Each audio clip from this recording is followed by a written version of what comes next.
ಮನೇಲೇ ನಾನು ತಮ್ಮನ ಜೊತೆ ಅಪ್ಪ ಅಮ್ಮನ ಜೊತೆ ಜಗಳಗಳು ಮಾಡ್ಕೋತೀವಿ. ಇಲ್ಲಿ ಜಂಟಿಯಾಗಿ ಯಾವ್ದೋ ಒಬ್ರು ಗೊತ್ತಿಲ್ದಿರೋ ಪರ್ಸನ್ ಜೊತೆ ಹೇಗ್ ನೀವು ಜಂಟಿಯಾಗಿರ್ತೀರಾ? ಕ್ಲಾಶಸ್ ಹಾಗೆ ಆಗುತ್ತೆ ಅಲ್ವಾ? ಸೇಮ್ ಆಗತ್ತೆ. ಬಟ್ ಎಲ್ಲೂ ಮಂಜು ಅಕ್ಕ ನನ್ ಬಿಟ್ಕೊಡಲ್ಲ, ಮಂಜು ಅಕ್ಕ ನನ್ನನ್ ಬಿಟ್ಕೊಡಲ್ಲ. ಓ ಚೆನ್ನಾಗಿ ಇರ್ತೀವಿ. ಅವ್ರ ಗೇಮಲ್ಲಿ ಏನ್ ಆಗುತ್ತೋ ಗೊತ್ತಿಲ್ಲ, ಅವ್ರು ಎಲಿಮಿನೇಟ್ ಆಗೋಗ್ತಾರೆ.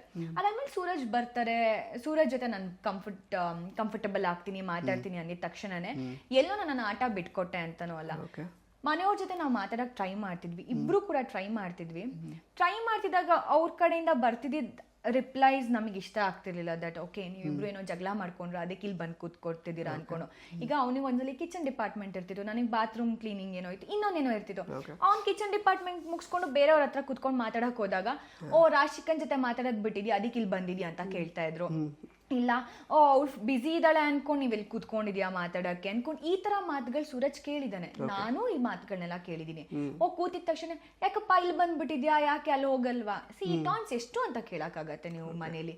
ಅಂಡ್ ನಾನು ಇದನ್ನ ಎಷ್ಟೊಂದ್ಸಲಿ ಹೇಳಿದೀನಿ, ಟೆಲಿಕಾಸ್ಟ್ ಆಗಿದ್ಯೋ ಇಲ್ವೋ ನನಗೆ ಗೊತ್ತಿಲ್ಲ. ಈಗ ಎಲ್ರು ಕುತ್ಕೊಂಡು ಮಾತಾಡ್ತಿರ್ತಾರೆ, ಒಂದಿಬ್ರು 3 ಜನ. ಈಗ ಅಲ್ಲೊಂದೊಂದು ಗ್ರೂಪ್ಗಳಿತ್ತು, ಕೂತ್ ಮಾತಾಡಿದಾಗ ಅವ್ರದೇ ಆದಂತ ಟಾಪಿಕ್ಸ್ ಓಡಾಡ್ತಿರ್ತಿತ್ತು. ಅಲ್ಲಿ ನಾನು ಕುತ್ಕೊಂಡಾಗ್ಲೂ ಕೂಡ ಎಷ್ಟು ಅಂತ ನೀನ್ ಸುಮ್ನೆ ಸ್ಮೈಲ್ ಮಾಡ್ತೀಯ ಕಾನ್ವರ್ಸೇಷನ್ ಅಲ್ಲಿ. ಓಕೆ ರಾಶಿಕಾ ಇದ್ದಾಳೆ ಅನ್ನೋದು ನೋಟಿಸ್ ಮಾಡ್ಬೇಕು ಅಲ್ವಾ? ನೋಟಿಸೇ ಮಾಡಿಲ್ಲ ಅಂದಾಗ ನೀನ್ ಸುಮ್ನೆ ಕುತ್ಕೊಂಡು ಎಷ್ಟೊತ್ತಂತ ಕ್ಲಾಪ್ ಮಾಡ್ತೀಯ, ಎಷ್ಟೊತ್ತಂತ ಸ್ಮೈಲ್ ಮಾಡ್ತೀಯ. ಅದ್ ನಮಗೆ ಆಗ್ತಿದ್ದ ಪ್ರಾಬ್ಲಮ್ ಅಲ್ಲಿ ಅದೇನೆ.